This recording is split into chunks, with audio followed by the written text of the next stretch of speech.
My affiliation with public education began in 1954 at White Cross School, a few miles west of Carborough. And it continued through 2012 in Watauga County and Boone. And if you listen carefully, you may hear a bit of White Cross and a bit of Western North Carolina in my voice. So I confess a deep and pervasive partiality for teachers, administrators, bus drivers, cafeteria workers, and Board of Ed members, all those who work together to enable kids to experience the joy of learning. The road to an accomplished life for most children, 77% of school-aged children in North Carolina, goes through the family, the community, and the public school. I want to say up front that we have no quarrel with the right of parents to choose private schools, charter schools, parochial schools, or homeschools, but we strongly believe those choices should not come to the detriment of public education. In short, state government has the constitutional authority and responsibility to provide a general and uniform system of public education, and one of our tasks today is to determine whether that responsibility is being fulfilled. We are distressed that the community school, traditionally viewed with affection alongside the community church, has become the front line in culture battles with teachers, administrators, and school board members viewed traditionally as neighbors and partners, now depicted as adversaries. Further, talk of threats to our democracy has become routine in news and commentary. And for us, there is deep sadness in the reality that ideological forces, while accusing schools of indoctrination, seek to saturate young people with concepts that threaten our notions of equality and acceptance. We seek to understand today, in this session, with a distinguished panel, we seek to understand what is happening to public education, how we may prevent its demise, and I don't know that that's an overstatement, and maybe understand why. I personally have a lot of trouble understanding why anyone would be opposed to public education. So, we celebrate public education done well as the most obvious means of developing innate abilities for hopes and dreams of fulfilled lives that benefit individuals, yes, but contribute to the greatness of our nation. We hope these discussions today will lead to genuine reflection on the role of public education and deeper understanding of the ominous forces that threaten the success of schools. I'm going to introduce our panel members. You have already met Reverend Miller and Ms. Jones. I'm going to introduce the others and then call on them individually for their statements and contributions, and then, as time permits, we'll have some questions. Yvonne Brannon. Yvonne is Director of the Center for Urban Affairs at NC State, Board Chair for Public Schools First North Carolina, a pre-K to 12 public education advocacy organization. She has worked as a social worker and taught at the secondary and post-secondary levels. She received her doctorate in sociology from NC State and is involved in numerous civic organizations, including serving 4 years as a Wake County Commissioner. In her spare time, and as we heard earlier, I don't know how some of these folks have much spare time, but in her spare time, she teaches Sunday school as a member of Western Boulevard Presbyterian Church. Thank you so much for being with us. Renee Price. Representative Price is a member of the North Carolina House of Representatives, elected in 2022 to represent District 50, which includes Orange and Caswell counties. Representative Price was elected to the Orange County Board of Education, the Orange County Board of Commissioners in 2012, re-elected in 2016 and in 2020, and served as chair from 2020 to 2022. She received the M.H. Brock Outstanding County Commissioner Award from the North Carolina Association of County Commissioners. She's a native of Rochester, New York. She earned her Bachelor of Arts from Tufts University and Master of Regional Planning from Cornell, concentrating on city development planning and environment. And during her tenure as a county commissioner, she concentrated on school facility improvement, That's good. Affordable housing, tax relief, and addressing climate change. She resides in Hillsborough along the Eno River. Thank you so much for being with us. Dr. Mike Priddy. Dr. Priddy is a native North Carolinian, a public school and public university graduate, a retired public school administrator. He has served for nearly 50 years school districts across North Carolina, including High Point Public Schools, where he was one of my bosses. And he's also with nonprofits that support public education. He's currently active in Pastors for North Carolina Children and with the Public School Forum of North Carolina. He serves as chair of the UNC University Board of Visitors. He is married to the Reverend Suzanne D. Priddy, an ordained elder in the Methodist Church, and they reside in Wilmington. Mike, thank you for being here. Alan Wonsey. Representative Wonsey is a member of the North Carolina House of Representatives representing the 56th District. He received his bachelor's degree in 2009 from Dartmouth College and then attended UNC School of Law, earning his Juris Doctor degree in 2015. And as many of you may know, probably most everyone knows, he served on the Chapel Hill Town Council from 2017 to 2021. As a town council member, he was instrumental in creating the Criminal Justice Debt Fund, in climate action and response plans, and the Training for Action and Progress programs. He also advocated strongly for affordable housing, emergency housing assistance, and he served with the North Carolina Department of Justice, advocating for excluded communities in environmental issues and public education. He and his wife Sarah have 3 children, 1 dog and 1 cat. Is that right? That's right. Right? All right. Okay. So, with that said, welcome again and thank you so much for being here. We're going to begin with Representative Price. If you'll do your presentation, we're listening. You want me to do it from here? Yes. Oh, okay. Thank you. Can you hear me? All right. Well, a little closer. Yeah. Okay. Well, thank you for inviting me to join you for this really crucial conversation about a very critical situation in our state. I want to begin my remarks by paraphrasing a few words of wisdom from my late parents. My father would say, get a good education is the one thing they can't take away from you. And my mother told me, you can do anything you put your mind to doing. Again, I am Renee Price, and I represent most of Orange County, everything outside of Chapel Hill, Carrboro. Ellen has that, and then all of Caswell counties. And I'm very pleased to be sharing this time with you. My parents were adamant about education and about having the opportunity to achieve your dream. As was mentioned, I grew up in Rochester, New York, and we went to school regardless. It was a requirement, and regardless of the amount of snowfall that happened as well.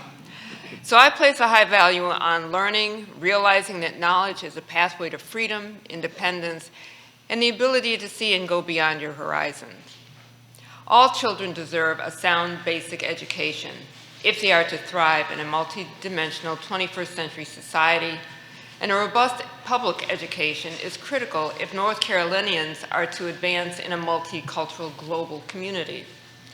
Whether our children decide to pursue a career in biotechnology, agriculture, fashion, or the arts, they need well-resourced learning environments. I believe our state legislature has a duty and an obligation to help fulfill the promise of a sound basic education for every child in North Carolina. And our state budget, which appropriates taxpayer dollars, should be investing in our traditional public schools, with funding for upgrading facilities, modern equipment, pay increases for teachers and staff, and much more.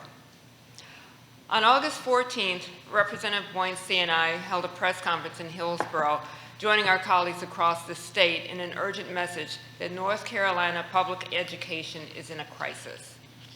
And I began my remarks with words written by Dinos Christianopoulos, a Greek poet, and these words also have been adopted by the indigenous people in Mexico while they've been fighting for justice. And those words are, they tried to bury us, they didn't know we were seeds. I find these words appropriate as we raise our voices to support traditional public schools.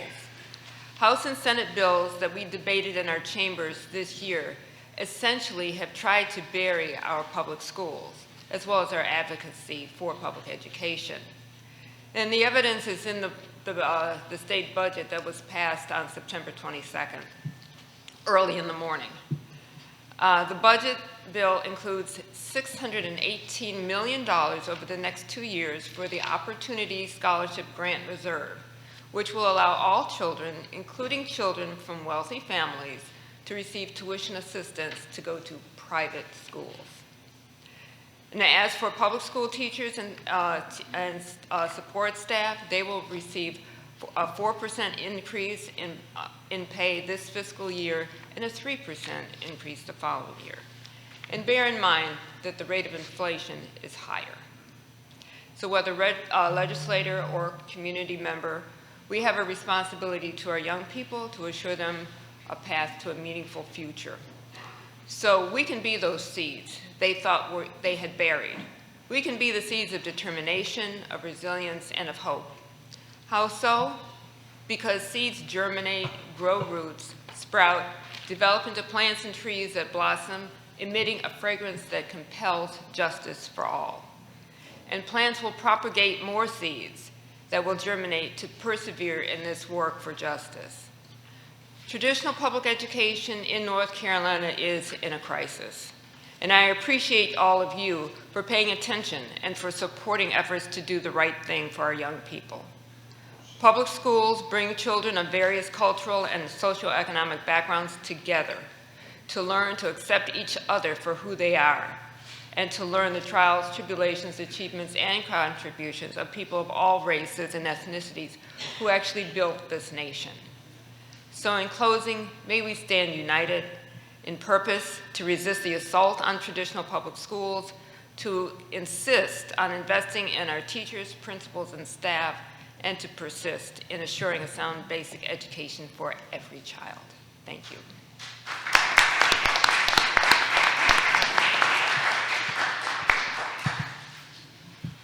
All right, can y'all hear me okay? All right. Good afternoon. I'm Alan Boyncey. I serve in the State House along with my colleague, Representative Price, representing Chapel Hill and Carrboro. Thank you all for being here, and thank you to Binkley Baptist for calling out these times that we live in. The timing honestly couldn't have been better. We just came off of voting on a state budget about 2 weeks ago. And then a few months ago, Governor Cooper actually called a state of emergency for public education. He wasn't lying. We have a full-blown crisis on our hands. One thing I want to say right off the bat is that I have a deep appreciation for our educators. I'm a proud nephew of a public school teacher. She actually teaches right here in Chapel Hill. My mom taught in public schools in Virginia. Got a good friend here, and Ms. Eugenia Floyd, who is a public school teacher in our district. Public school teachers, staff, administrators, and ultimately our kids have been through the ringer over the past decade plus. I learned a valuable lesson early in elementary school. A first grade teacher once said to our class, "Actions speak louder than words." You take a look at the actions of the General Assembly over the past decade plus, since 2011, when a certain party took control of the General Assembly, that certain party being the Republican Party, and tell me what you think Republicans think of our schools. I'll give you just a sampling of actions they've taken in that time period, and you tell me what you think. In the budget passed by the General Assembly back in 2017, they passed a budget that includes a provision taking away the ability of public school teachers to get state health insurance when they retire. As of 2019, a court-ordered study concluded that North Carolina's per pupil, that is per student, funding was the 6th lowest in the country. Earlier this session, a bill passed that basically chills teachers from having open, honest lessons and discussions about race and gender in American history. Parents' Bill of Rights, targeting LGBTQ plus kids for discrimination, also passed, and the list goes on and on. So what do actions like that tell you about what the General Assembly thinks of public education. Disdain for teachers, willful ignorance of our country's history, the good and the bad. How about a total lack of regard for our children's future? And listen, I'm not going to sugarcoat it. 2 weeks ago, we had a terrible week for the people of North Carolina, one of the worst in recent memory. The budget that passed that week takes away investment in our public schools and puts it into private schools to the tune of, as Representative Price said, over $500 million, $500 million taxpayer public dollars.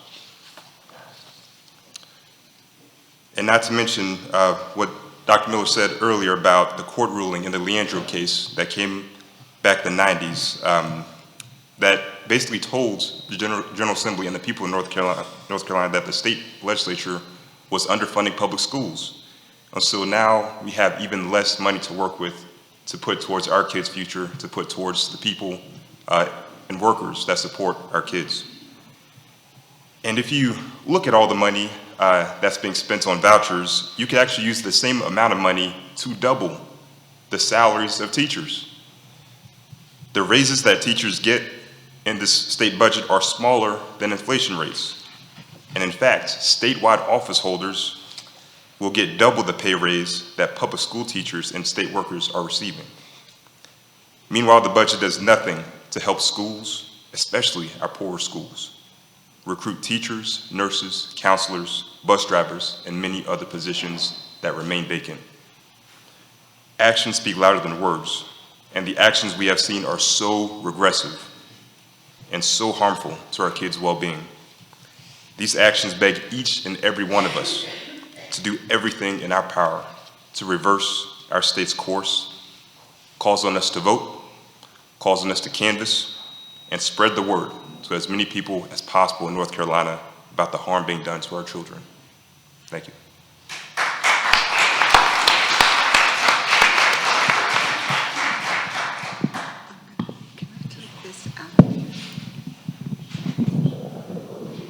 Okay. Thank you. These are great remarks so far, and I'm not going to take a lot of my time to talk right now, but because I really look forward to a conversation with all of you and questions and answers from the panel. But I do want to say one of the things that when somebody says there's a crisis, I want you to understand that this crisis is so repetitive. In 1956 in North Carolina, does anybody remember what happened? The Pearsall Papers, the Pearsall Plan. Does anybody remember that? Well, I don't remember it. I know about it. Okay, so what that was a voucher program for white families to escape having to segregate, to escape schools that were integrated.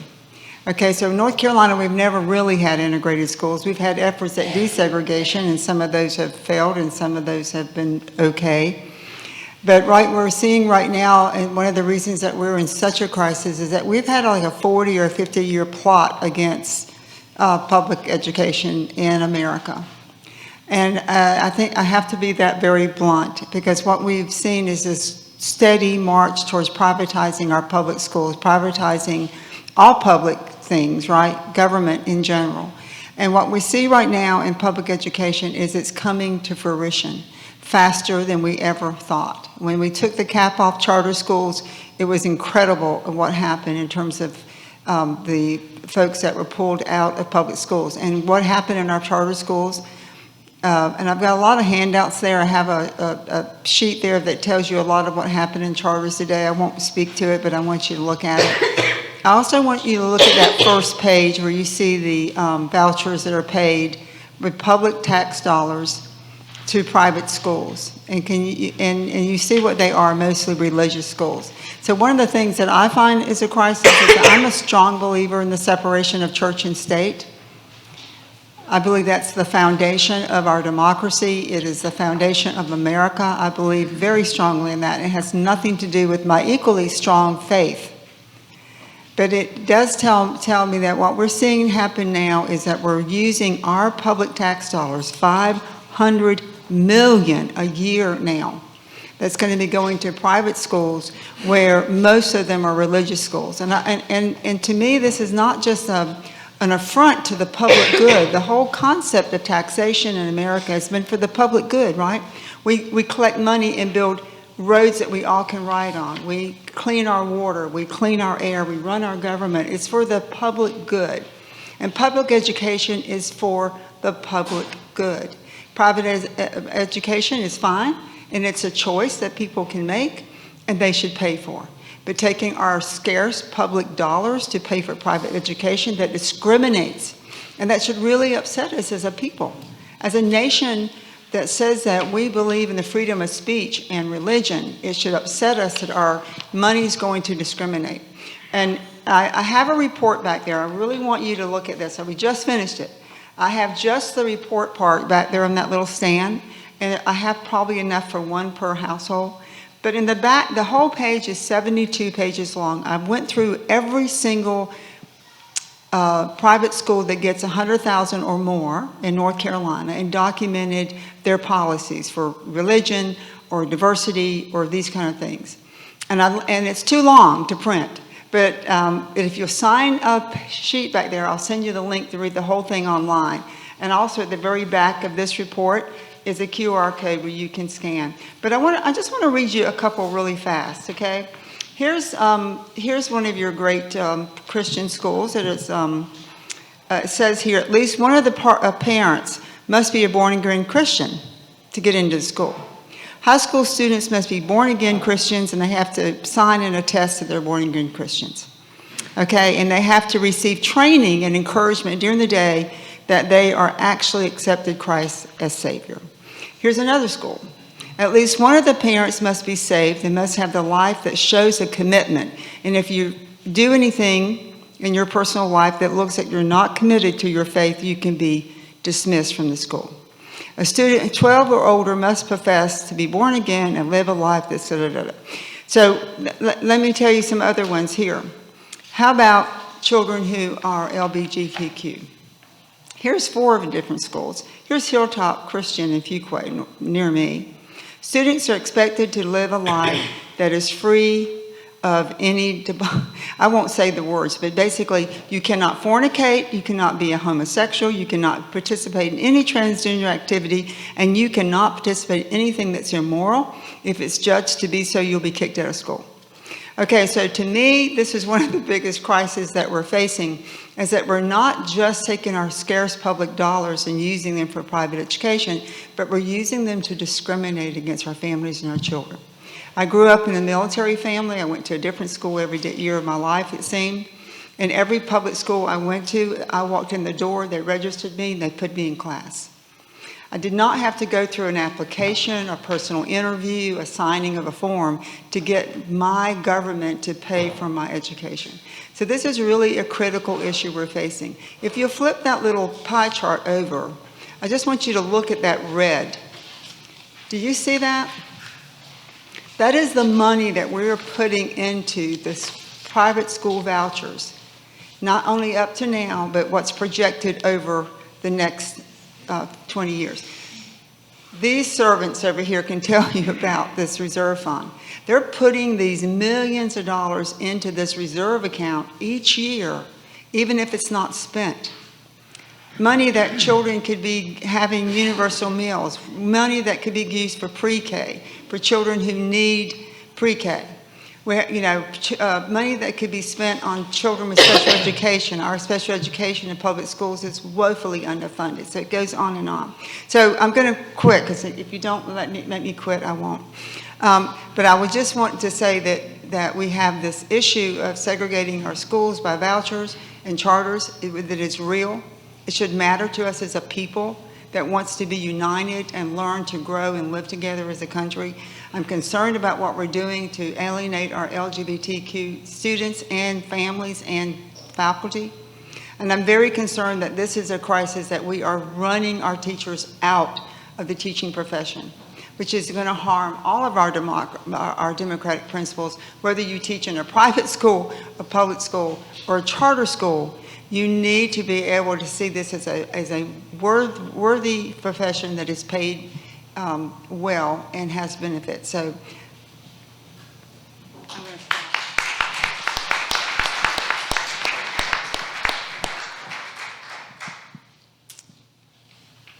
Good afternoon. I'm Mike Pretty, and as Dick Jones said, I'm a North Carolinian. I grew up in Winston-Salem, enjoyed the benefits of a school district that focused on not only high-quality teaching, but high-quality activities, especially in the arts and athletics. And then I came to Chapel Hill for an undergraduate education. It became a liberal arts education, and that helped form some of my thinking. My thinking was further formed by an experience I wasn't anticipating in my early life.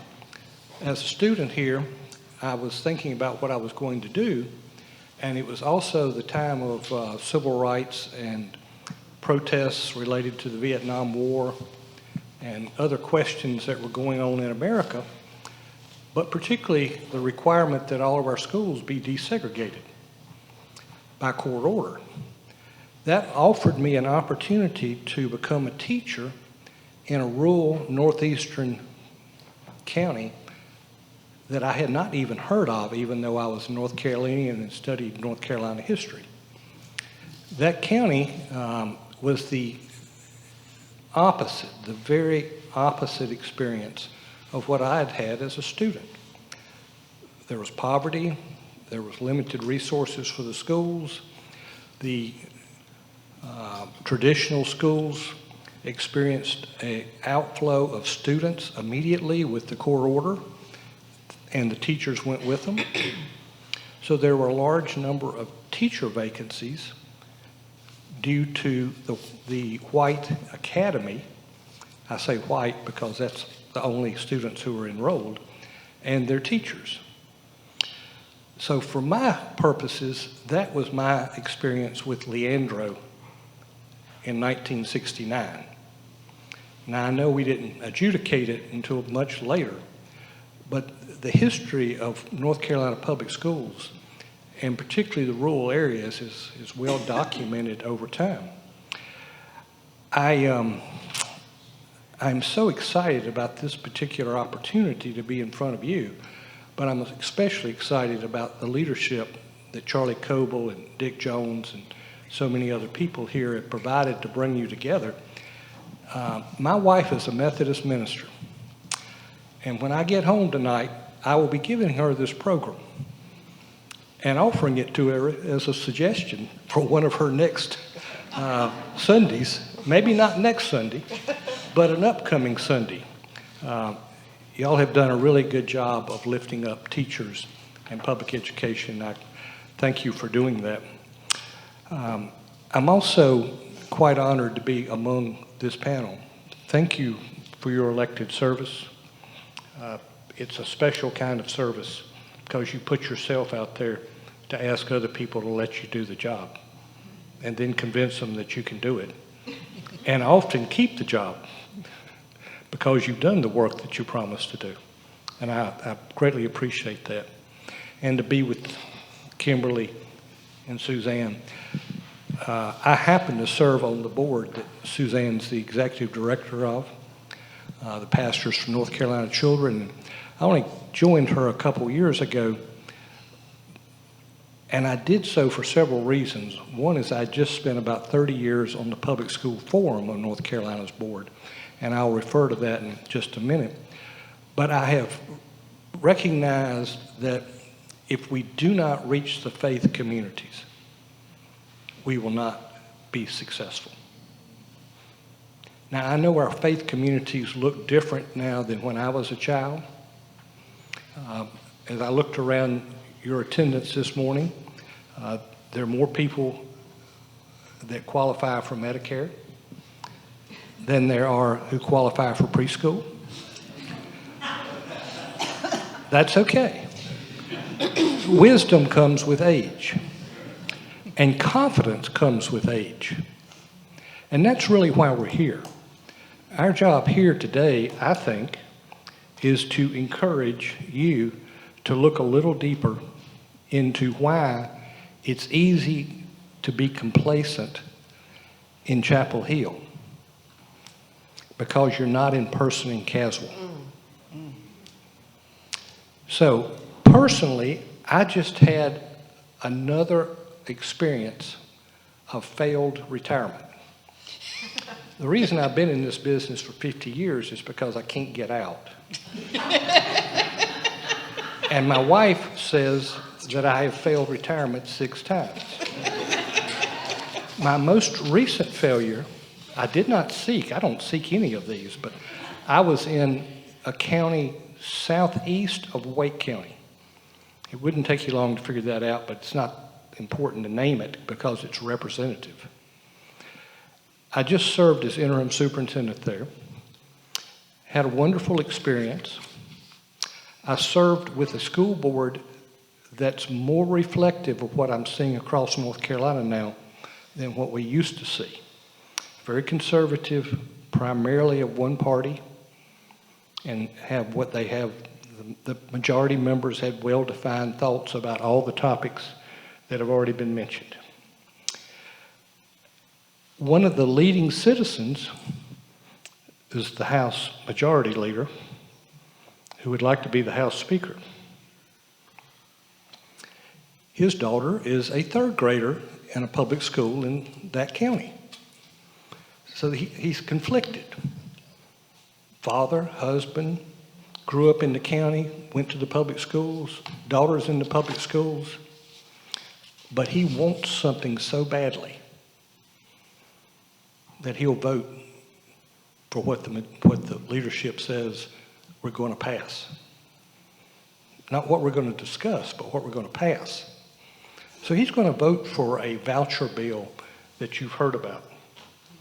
He's going to vote for a salary schedule that demeans public school teachers like my daughter, who's in her 23rd year and hasn't had a raise since year 15. Those are the things that we're dealing with right now. For all of you who grew up in North Carolina, you experienced what I consider to be the golden age of public education. From what you might put as mid-20th century, 1950, through 2000. So what happened?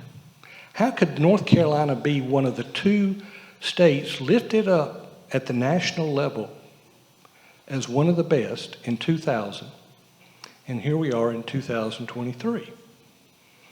Well, I think there are lots of reasons that history has reported. I don't need to. But I think one reason is we become comfortable. We've gotten all that we have striven to acquire. We've helped our children do that, and we've helped our grandchildren do that. In the meantime, we've had 9/11, we've had the 2008 recession, we had the dysfunction of a 4-year period with a governor who focused more on issues like the bathroom bill. And so we've been in a turmoil since 2000. I think if I offered one encouragement today, at least it's the one I'm pursuing the hardest, we need to have our likely gubernatorial nominee for the Democrats to begin to create a vision for public schools similar to what we enjoyed from 1950 to 2000. Now, why is that hard today compared to then? Because you got to get elected.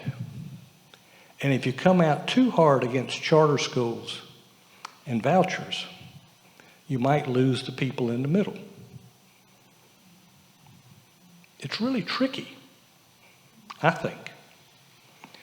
But we can still expect that. So I'm here primarily representing the Public School Forum, and the points are captured here in this document. I'm not going to go over them because they're there for you to read. But since our inception in 1986, when we were fortunate enough to create the first North Carolina Teaching Fellows Program, which ran for 25 years and produced some of the finest teachers we've ever experienced. We've been working at identifying the key issues This year, we identified 5. They are laid out for you. Having served on that board for many, many years, I know the work, and I know it so well that I would use the rest of my time if I explained it. But when we looked at these 5 issues last week, after the budget was more carefully analyzed, we could only find a couple very small places out of our top 5 issues with all the recommended policy actions that the majority of the General Assembly were willing to listen to. And when you read these, they're all common sense. We didn't ask for things that were not affordable or reasonable. 2 small items out of about 25 policy actions. What that says to you is the majority is not interested in progressive, good educational policy, but rather what the ALEC handbook calls for. And that's what we got to think about. I made a quick list a couple nights ago of all the actions that have been taken since 2010 when the General Assembly became Republican dominated. I listed over 20 items. I call it death by 1,000 cuts. Because the first 4 or 5 or 6 years from 2010 to 2016, 17, 18, many of the changes slipped by the average voter. I think one was mentioned about page 401, one sentence in the 2018 budget that eliminated retiree health benefits after 2021. One of the things that we have always used to recruit teachers. I could name and list the 20, and I'll be glad to if it's appropriate, but it's one after another. But the real dilemma now is the General Assembly doesn't have to pass specific bills on specific things like charter schools or vouchers or opportunity scholarships or things like that. They can build it into the budget rather than having a policy piece of legislation that has to be voted up and down because it's structural. It's within the money part. That's even scarier. So I believe I want to conclude with that, except to say state employees and teachers this year, on average, are getting 4% salary increase. On average, 4%. Not my daughter at year 23, but rather on the front end. So if you think about that economically, it might be the case that there is a well-defined plan to discourage people from enjoying 30-year plus careers in public education. Because if you're not going to make any more money after year 15, and you're not going to have retiree health care, might you think about going and doing something else? So when our teachers get to be the best after years 10 and 15, based on experience and growth, professional development, maybe we're trying to push them out. Now, I'm sure no one in General Assembly that votes for these things would agree with me. And I haven't heard anyone else say this publicly, but I think there's a plan, and it's working. Now, they come at it as we're loading the front end, higher salaries for new teachers who are staying 4, 5, and 6 years. We do know what the Supreme Court justices received as a salary increase, right? 15%. And Council of State, 7.5%, including the state superintendent. So I'll leave it to you to think some more about some of the concrete things that have happened and whether they're accidental or not, or ideological. and thoughtful. Thank you.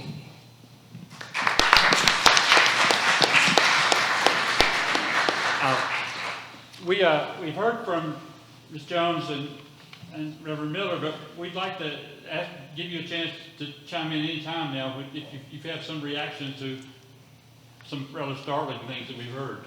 Any thoughts? Well, I mean, lots of thoughts. But I do want to take just a point of privilege to say thanks to Mike as one of my board members being here today. Thank you for your work. And I also wanted to introduce Annalise von Sprecken. She is our Duke Divinity School intern this year at the Pastors for North Carolina Children. She is an MDiv and Masters of Social Work double master's student, so at Duke and UNC. So we're really excited to have her with us this year. I was doing some math, which is not my strong suit, I'll be very honest. I was not a math major for a reason, but looking at the raises for years 15 to 25, they're getting $20 a week as a raise. I mean, you can't take your family to McDonald's for that. And that's a handout on the page. And next year, it's $16 a week. Yeah. That's not a raise. I mean, it is technically, but they'll run on that for their campaigns. Folks will run on, we gave them raises, but that's not really a raise when inflation is what it is. That's a regression. I just don't understand. And we keep hearing they gave 7%. I'm like, I don't see that on here maybe for years 0 and 1, but we really have to pay attention to what's being said and how that word average is used and manipulated. To me, the more I hear it, it just gets more and more fuzzy with the ways numbers are really moved. Well, I am a math major, and it's a 2% increase for teachers like your daughter. Not a 7, but a 2%. Okay, that's ridiculous. Well, I'll just, they're saying 7%, but again, it's broken down. Year 1, 4%, and then 3%. And the cost of inflation is the rate of inflation is much higher. Yeah. And, it was even worse for retirees. The other thing Yes, that I'll Kim. note is just that the per pupil spending totals from last year to this year, it went up $17 a student on average. But from 2008, 2009, it's still down $257 below what we even were with when the Great Recession happened. So, we're not making progress here at $17 a year. Kim, you're the person at the table who's most directly affected by all this. What are you thinking? I will say this. I recognize my position in this conversation. There's a difference between policy and pedagogy. I'm a pedagogue, not a politician, with all due respect to politicians and policymakers and advocates. I'm a pedagogue, and at the heart of both teacher compensation and how we fund our schools, I'm an English major and language matters to me. We have a lot of conversations about the children in the abstract. And if I could say anything to policymakers, to policy advocates, to community stakeholders, is that we have to change the article from the children to our children, because that's the fact. Whether you claim them or not, whether they look like you or not, the children, the 1.5 million children we serve in North Carolina schools are our children. They are our future. Every investment we make, every investment we fail to make is an investment or a lack thereof in our collective future. These children are not leaving your communities. They either become your leaders or your burdens. So you can pretend they don't exist, or we can other them, we can go, that's someone else's problem, but these are our kids. And every decision we make, every decision we contemplate has to be grounded in the fact that these children belong to all of us. And I would say that to any policymaker, any stakeholder, any educational leader. There is no us and them at this point. These children are an investment in our collective future, and how we choose to fund our schools, how we choose to compensate our educators, our direct investment or lack thereof in our own futures. You are looking out for yourselves when you do right by students and teachers.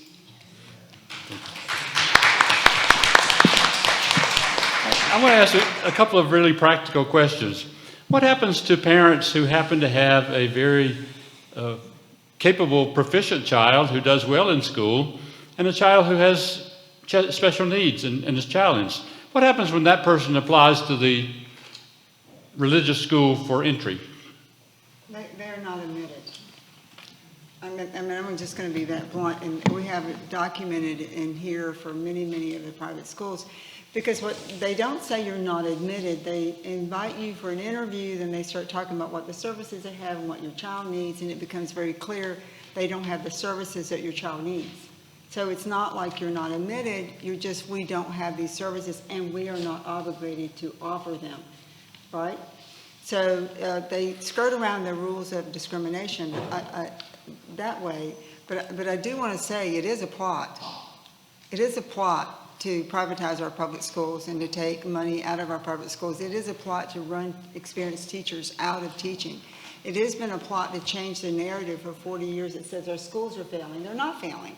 Our teachers are bad. They're not bad. We're not being indoctrinated. So there is a plot. I just have to say that. Okay. If I could illustrate that, Dr. Jones, Ms. Brandon, at least I think I can illustrate it simply. The General Assembly put into place a number of years ago a grading system. Mm-hmm. It's generally referred to as the A to F grading system. If you understand how it works mathematically, we made reference to that, it's impossible for most schools to get an A or a B. The reason is because it's weighted very heavily toward what we would call performance. Performance is measured by some type of standardized test. Well, we've all drank the Kool-Aid on standardized tests. It seems that everybody wants to know what that percentage is or that score. But the way this A to F schedule works, it doesn't take into account what teachers do. Performance comes into the kindergarten. It comes with the child from the family. Growth, the other part of the formula, is what happens each day in the classroom. And at the end of the year, most teachers can point to how much each child has progressed. We call that growth. So if you were going to put a grade out there, A to F, what percentage would you put on performance, that is, what they brought into the room, in relation to what the teacher provided over the course of the year? Just in your mind, how would you weight that? Would you give it equal weight? Would you give performance more weight because they need to be at grade level or beyond? Or would you give the benefit of the teaching, the growth, more weight? Thank you. It's not a trick. I'll give you the answer if you like, but it's the question. Yes, Alan. The answer is the General Assembly has put 80% of the weight on performance and 20% on growth. Another way to describe the diminishing... Thank you. I'd moved it over thinking she might have something to add. Performance is weighted at 80%. Growth is weighted at 20%. It's just another way of saying we don't really care about what the teacher does in the public school classroom. Charter schools and private schools, Christian schools, don't live under those kinds of public scrutiny. There is no transparency. There's very little accountability for the money. So we're creating structures to devalue what most of us have seen as value in the past. And to add to what he's saying, I was working on testing reform before I started Pastors for North Carolina Children, and I was in the legislator's office one day talking, someone who I generally don't agree with, but we were having a very lovely conversation and had built some rapport, and he said, you know who your enemy is in this work? You know who's coming in here against you? And I was like, no, I'm so naive, and I still am in much of this, but I was like, no, I don't know who's the lobbyist coming in here. And he said, the realtors associations. He was like, they're the ones pushing for the performance grades the way they are because that drives home values, because homes with good schools are worth more. And he was like, so your realtors associations are the ones that you need to be working on. And I was blown away by that, and also have found it to be very true. So to add what is just said about these grades, so think about the whole scheme of this. Why are we putting grades on schools? So all of a sudden, my kids are going to this lovely school forever, and now it has a D. Well, all of a sudden, that's on my school's website. Do I want my kid to go to a school that's a D? I get worried, right? Think about your children and even your grandchildren, right? We're in a new world, right? You Google the best dog treat, the best car seat, the best tire, the best, hearing aid. So now we're Googling what's the best school. So we have this situation where all of a sudden we're grading schools, we're sticking this scarlet letter on schools. It has nothing to do with what the kids are learning during the year. It has to do with one test taken one day during the year, at the end of the year. And it's important to have assessment data. You want to know how your kids are doing. You want to know how teachers are doing. But it's not appropriate to grade everything that happens at that school, every curricular activity, everything a child learns in science club or learns on the playground or sports, into that one grade that goes in the school. But it's part of the plot, right? So you label that school. Now it's not a good school. Now the teachers aren't so good. And now in the private school, it's really important what he said. Think about this. They never have to have an approved curriculum. Their teachers don't have to be certified. Their teachers don't even have to, many of them don't have to finish high school. There are no requirements for college, a degree. There's no grade. And so now we're giving them the same money we're giving our public schools, but our teachers are being held to, you have to be board certified, you have to go to staff development every year. Your curriculum is being looked at. Now we're going to beat you over the head if you call somebody, Johnny, when his name is James, because he's always been called Johnny. Now you're going to beat him up because he's trying to change his name, and it might be part of conspiracy to hide that he wants to be something else. It's just ridiculous. So this part of this plot, this social media campaign that's been very effective, y'all, for 40 years, has been to say that we're wasting, our public schools aren't working, they're wasting money, our kids aren't doing good, our teachers are not great. And so for a lot of people, what is the end result of that? The end result of that is have and have not schools. We're going back to the 50s and 60s where we're going to have high poverty, racially and economically segregated schools, have haves and have nots.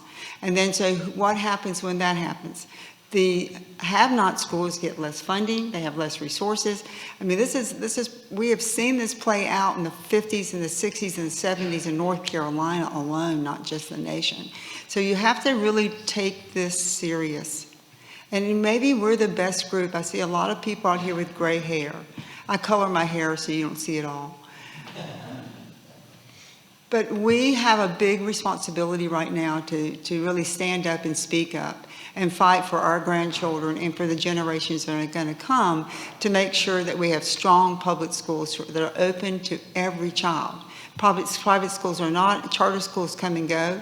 Right now, what's going to happen next? Charlotte's already closed 10 schools. So when we start pulling the private money out, my friend's Catholic. She said that this summer all the priests were trained in how to get voucher money into your church.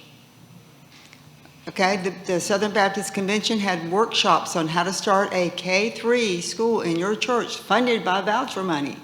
So we're going to see a lot of religious organizations who actually are going to start their own schools, right? And so as this money gets pulled out of our public schools, what is going to happen? Most families, even with a voucher, cannot afford to go to Cary Academy or to Ravenscroft in Raleigh, where I live. They cannot afford to go to your best private school, so they're going to be stuck in now what we've named inferior schools with inferior pay, and the teachers who can teach will at some point be paid more to go to private school probably than stay in public schools. So this is really a big crisis, and I hope that we can take it very serious about what we can do to change this narrative and not to let legislators, continue to control this public good for our community. I'll just say a quick word in response to your question Please. about what these private school vouchers mean in the context of our children with intellectual developmental disabilities. One of our House colleagues, Deputy Leader Ashton Clemens, on the floor, this was the same day that we took that vote, less than 24 hours after we got that 625-page budget document.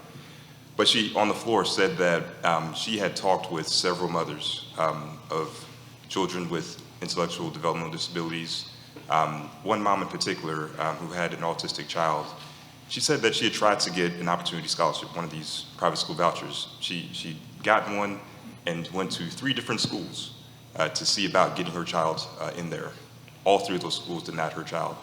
These private schools have no legal obligation to serve all children like public schools do.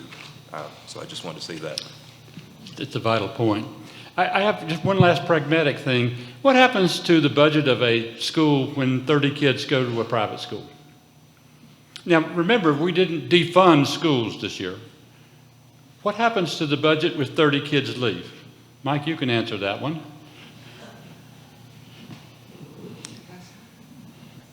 Well, you have, let's just say for the sake of conversation, 600 elementary children and 30 leave. That doesn't seem like a whole lot, but in actuality, depending on the grade levels, it could mean 1 or 1.5 teacher positions. You're still going to keep the lights on. You're still going to maintain the building and all the other services that are routinely a part of operating. You're not going to reduce the food service staff. So what you're going to actually have is the equivalent of about $250,000 less in operating capital, but all the overhead expenses that continue to go with it. Is that simple enough? Well, I can add to that. Having served as county commissioner for 10 years, a lot of this falls on the shoulders of the county commissioners or the county budget and your taxpayer dollars in that sense. And so for example, in Orange County, approximately 50% of the budget, the annual budget, goes to schools. And so that's a lot of money. But and we focus a lot, Chapel Hill, Carborough, and Orange school districts, we really, they demand a lot, those 2 school districts, and I'm glad. But the money follows the child, so we give money based on the average daily membership, and that is taken in the fall, the number of students in the first couple of weeks, and that money is given to each school. Now, if the child is going to a charter school, that money goes from whether it was, I don't know, Phillips, was it elementary? Phillips? Middle. That will go to whatever charter school that child decides, or the parents decide to send that child to. Now, we have a way of trying to, in a sense, reimbursing the schools, but not every school district in the state will do that. So money is leaving the public schools because, the traditional public school, because the money will follow the child. Because the child, the child goes to a charter school, that allotment will go. It's also important to note, the money does not follow the child back. No. So Yes. when those Even if the 30 kid kids comes back. enroll, Good point. and you get 2 weeks or 3 weeks into the school, with all due respect to my charter school colleagues, not every school is meant to meet or able to meet the needs of every child. Once that child is enrolled, those dollars are with them. They don't follow them back. So your public school a quarter into the year when we realized this isn't the great fit, this isn't the, placebo we thought it would be, this isn't the great answer, they come back to our public schools, they come back to our classrooms. We've already lost the allotment for that 1.5 teachers. So now your class of 20 becomes a class of 25. Your high school class of 30 becomes a class of 33. Those funds do not follow our students back. And as public schools, I will receive a child on day 178 out of a 180-day school year, because it is a public school and we serve all students under all circumstances. Those funds do not come back with the child. So that follow is a one-way door. They do not follow them back. I think it's important. That's so true. Please, if you have questions, folks, would you please raise your hand and we'll get a mic to you. And while that's happening, I want to ask one last thing. What in the world is wrong with, isn't it common sense to have a parent's Bill of Rights? That sounds good to me. What do you say about that? He's seating us. Go ahead, Okay, please. all right. Please, sir. Let me have at it. You've debated this. So, yeah, that's right. I am a parent, and I have rights. The Parents' Bill of Rights really is a misnomer, because it is really targeted towards a certain group of kids, towards a certain group of, I'd say, teachers and staff, LGBTQ folks. What that bill does, or what that now law does, is it obligates a public school to report out what, if a child has changed pronouns, to report that back to a parent. It also chills or prohibits discussion of LGBTQ related issues in the elementary school setting. Practically speaking, what that means is that, as our society has advanced, we have people who have been discriminated against who are now being recognized. There are certain people in our state, certain people in our country who believe that our society should be one way. And that way does not include anyone who loves someone else in a different way than, say, they grew up in. That way excludes people who, quite frankly, have been discriminated against for a long time in our society. And so while this thing is dressed up as the Parents' Bill of Rights, or it has that misnomer, in effect, this is legally sanctioned discrimination. That's what it is. And I'm a parent of three young kids, got a twin set of boys and an older girl, and I want them to grow up being empowered, being their best selves. And quite frankly, this kind of a bill concerns me as a parent, my wife, of course, but the only people who showed up for the committee hearing where this bill was discussed, the only parents, I should say, that showed up were parents that were so disturbed by this legislation, basically to say, we don't need this. We don't need this. And so to see the General Assembly use an ALEC bill that was not formed in North Carolina, it's from some organization that's outside North Carolina, get this bill that discriminates, superimpose it onto our state without the consent, by and large, of parents, is a travesty. So, Thank you. Can I have a And comment to that? yes. I just want to say that one of the things that the other side is very good at is language. Parent Bill of Rights, right? Taxpayers Freedom Act. They have been very smart and clever on using language to make something sound okay. So Parents' Bill of Rights, first of all, a lot of the stuff mentioned in the Parent Bill of Rights, parents already have those rights. You have a right to know what's going on with your children. You can go to school, you can see their records, you can see their shots, you can see their their class lessons, you can see their books they're reading in the library. Most of these things are not true. But what this really does is by making teachers have to put their lesson plans on the website. It allows a lot of people to troll them, to aggravate them, to monitor them, okay? Now, guess what we put on the private school websites? Nothing. Maybe the menu of the day, what you're eating for lunch. Okay, there's no curriculum. They are not required to put any curriculum. And then what this really, really does is also restrict how teachers can teach. They're told if they have a free discussion about racism in the class and anybody goes over the stated curriculum goals for that subject, then those teachers can be cited and fired, okay, for teaching something that makes somebody feel uncomfortable. Teaching history now has become a challenge if you talk about these issues around religion and race. So it's very stifling, and it's driving teachers out of the classroom. So you think about, why are we losing teachers? We're not paying them well. We're not respecting them. We're putting the Parents' Bill of Rights on them, where if they call a child by the name that's not printed on the label for their enrollment, that they could get in trouble and get fired. We're questioning their skills. Kids are filming teachers and taking it home to their parents who are putting it on the website. So it's a very chilling atmosphere for teachers right now. It's another tool to get people out of the teaching profession.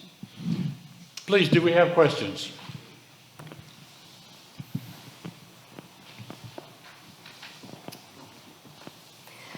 My question is for Kimberly Jones. So you mentioned the difference between policy and pedagogy. Mm-hmm. What is the best way to get pedagogists like yourself involved in the educational policy process? So, this position is a bridge of those two worlds. And I will say that there are districts that are leaning into advanced teacher roles, allowing teachers to take an active role not only in what they're teaching, but how their institutions are being run. Teachers are voters. And so as a teacher, I am in contact with my own legislators, speaking about what's happening in our classrooms. This year we had Bring a Legislator to School Day. I think that a great deal of the conversation, as dire as it seems, and this may be my own naivete, but I've taught children from liberal backgrounds, I've taught children from conservative backgrounds, and at the end of the day, I found that all parents, no matter their political walk, want what's best for their children. And when I lean into the commonality of truly what is best for children, I think teachers have the power to add perspective to policy.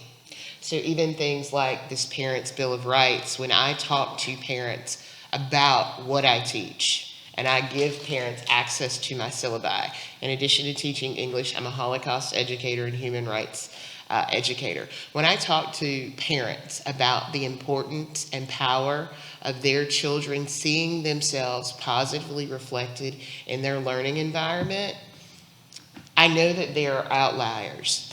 But human to human, I have found very few people, no matter how virulent their public statement is, when I sit down and talk to them, are you truly telling me that you want my students from whatever background to never see the positive impact of their community in their classrooms? Most of those people, when pressed to truth and morality, go, well, no, Miss Jones, that's not what I'm saying, but the extreme. And I say, no, come into my classroom. See what is happening. It's really easy to talk about things you do not know. When you come into diverse classrooms, when you see children engaging with other children despite their differences and because of their differences and actively learning, it turns the temperature down. Right now, I feel like the volume is really loud and the temperature is really high, and we've divorced ourselves from the fact of what's really happening in classrooms. I think the number one thing teachers can do is to open up the doors and remove the rhetoric and present people with fact. That means parents, That means legislators. I want people to come in and see what I am doing every day. And so the mystery of, here's the reality. 80% of parents with students in local schools, when polled, will tell you they believe in their local school, they support their local teacher, and that their school, by and large, is doing right by their student. But when we have conversations like this, a lot of people, but they are doing X, Y, Z. You can't have 80% satisfaction with local schools if they are all misserving and abusing kids. And so the reality is, when people are in schools, when teachers are able to say, sir, you've made these comments about indoctrination, come visit my sophomore English class, because the reality is this: as a classroom teacher, if I had the power to indoctrinate children, they would put their names on their assignments. They would not have their cell phones out. They would be on time. The simple things that make my life easy is what would happen. I think one of the things that teachers can do is begin to demystify a lot of this 10,000 feet conversation with real children, real stories, and real impact. Now, are there callous and heartless people who don't actually care about children? Absolutely. But I think teachers have the power to force them to say that part out loud. Because what you don't get to do is claim you care about kids, but refuse to meet them. What you can't say is you claim to care about children, but refuse to come to their schools and see their need. Force those people to say, those problematic people who may not actually have our best interests at heart, force those people to say the quiet part out loud. But typically when you press people with real children in real situations, I am hopeful, and again, that may be the naivete of not being a policymaker and seeing how the sausage is made. I am still of the belief that when people are presented with real children, they bend toward justness and rightness. And again, that may be the naivete of my own experience, but one of the things I think teachers have the power to do is to inject truth into a conversation that doesn't have a lot of truth in it right now. I just want to add really briefly, I also want to say we need more teachers running for office. Representative Clemens, that I think one of you mentioned a few minutes ago, is a former principal and teacher from Guilford County and ran for office. And we need more teachers in the legislature making the laws as well. Sure. One last question. Where was it? Is there one?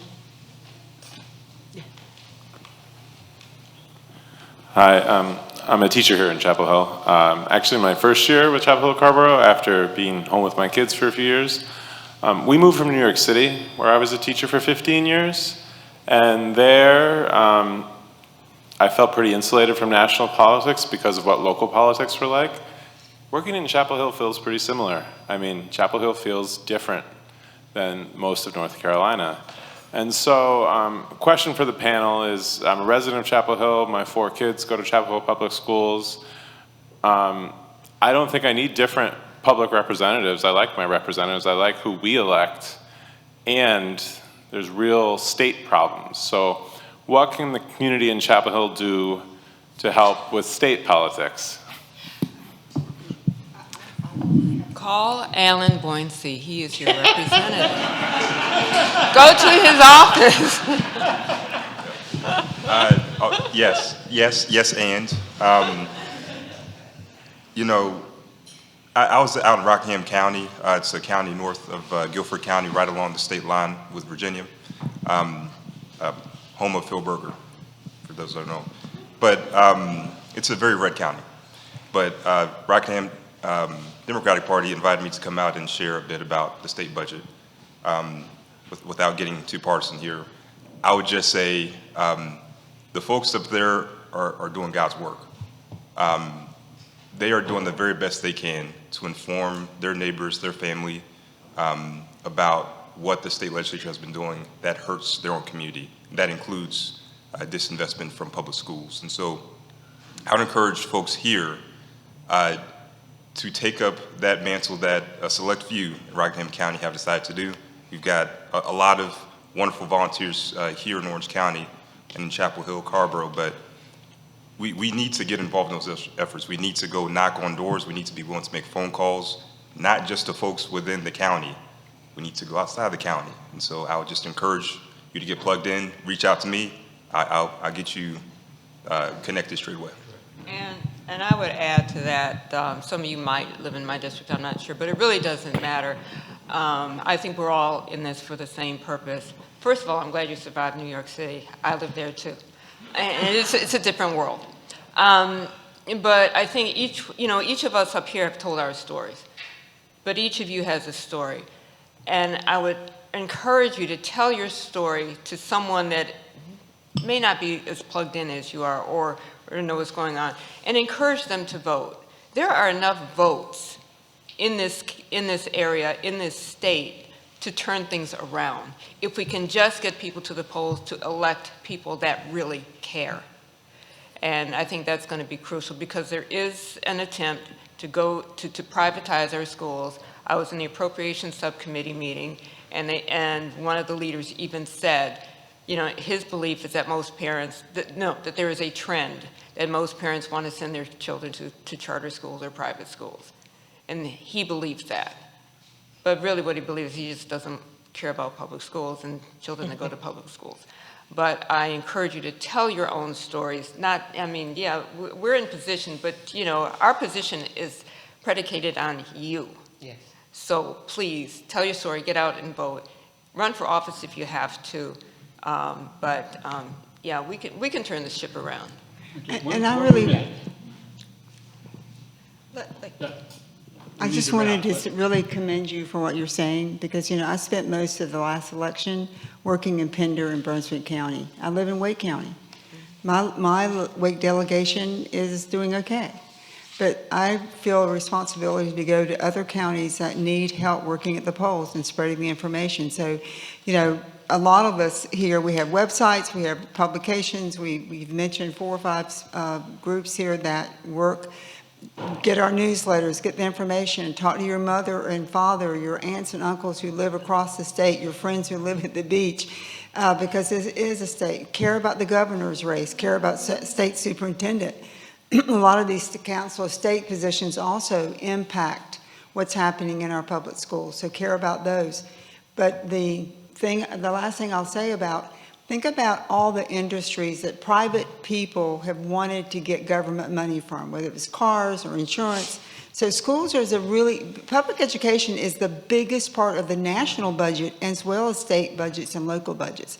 So the private sector has been really wanting to get their hands on that money for a long time, to build schools, to educate kids. So there's a lot of money here involved in this too, like Suzanne kind of alluded to. But really, it's our obligation to the next generations that have come behind us to do this hard work. And go to Caswell County. Go to some other county. Before you get to Caswell County, we have upcoming school board elections in Chapel Hill. Chapel Hill is wonderful. I love where I teach. We have achievement gaps in Chapel Hill. I need y'all. I need a congregation that's educated, that's motivated. I want to see you at Northside.